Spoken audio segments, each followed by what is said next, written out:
Before we get our teeth onto the inverse hard problem consciousness, let's start by reviewing the classical hard problem consciousness.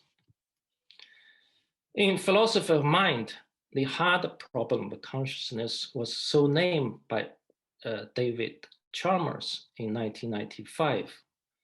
The hard problem consciousness arises from making the position of materialism, which holds that material existence is fundamental and everything is physical. From this position, it is evident that consciousness is a derivative of the material brain. However, if the materialistic worldview is adopted, it becomes difficult to explain how neural activities in the brain give rise to the first-person subjective conscious experience, such as red rather than green, or the sound of a dog barking, the smell of a rose, taste of red wine, and above all, the external images we perceive in the world. There is an explanatory gap between our understanding, no matter how complete, of the neural correlates of a conscious experience and our first-person subjective conscious experience. So this is the classical explanatory gap.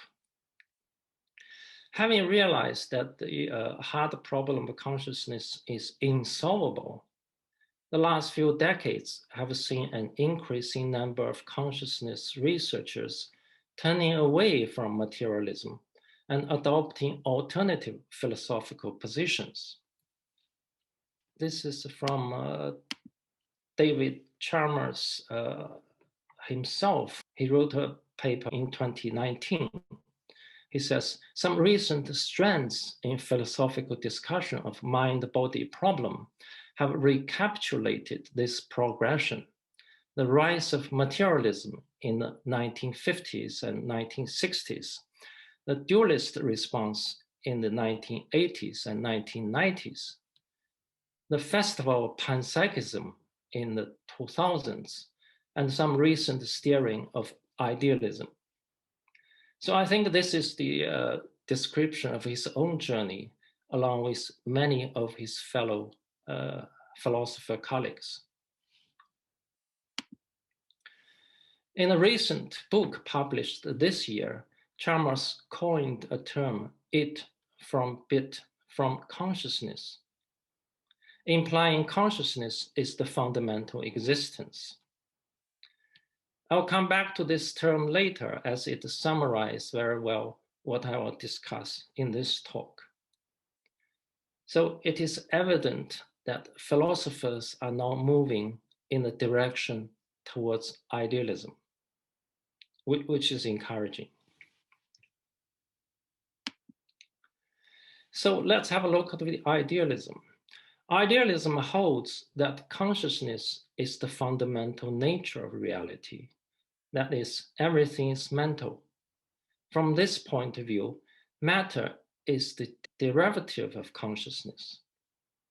However, if an idealistic worldview is adopted, then it becomes difficult to explain how consciousness gave rise to the apparently independent existence of the material world.